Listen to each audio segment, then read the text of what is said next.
weekend, so I'm practicing my wave. I'd like to thank Hillary Clinton and Susan B. Anthony, Tina Fey, Laura Ingalls Wilder, author of the Little House on the Prairie books, Miley Cyrus, you go girl, and I want to thank you, Mom, for teaching me that beauty is on the inside, but you know, got the crown.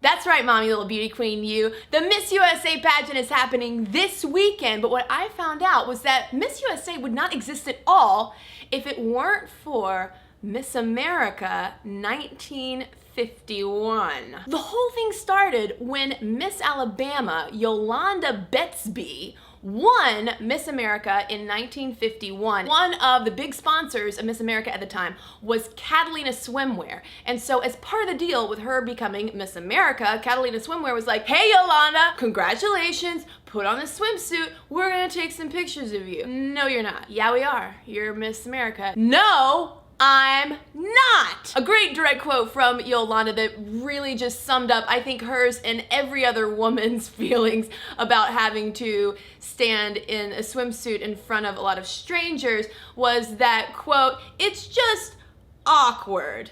Well said, Yolanda. I was raised as a good Alabama girl and I ain't gonna wear no swimsuit in front of nobody. Wouldn't be right, wouldn't be prudent. It'd make my daddy uncomfortable. So you take it, Catalina Swimwear, shove it where the sun don't shine. Now, of course, Catalina Swimwear did not take too kindly to Yolanda / Miss America 1951's refusal to pose in their swimwear. So they were like, you know what? We're gonna take our sponsorship and we're gonna do another pageant and it's gonna be called Miss USA. And so in 1952, the very first Miss USA pageant happened with a lot of swimsuits in it, sponsored by Catalina Swimwear. There became this split between Miss America, which billed itself as a scholarship program for women who just happen to be incredibly attractive.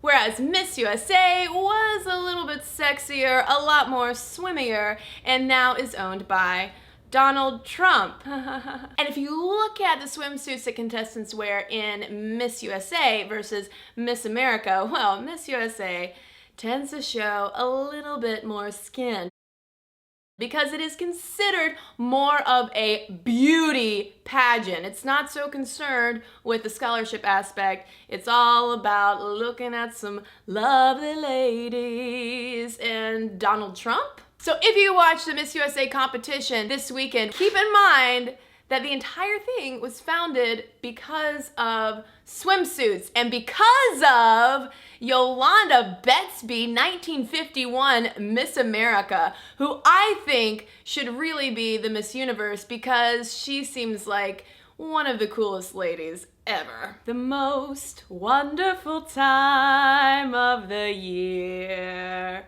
Women wear all these swimsuits and dance on a stage for them to be judged. It's the most wonderful time of Donald Trump's year because he owns Miss USA pageant.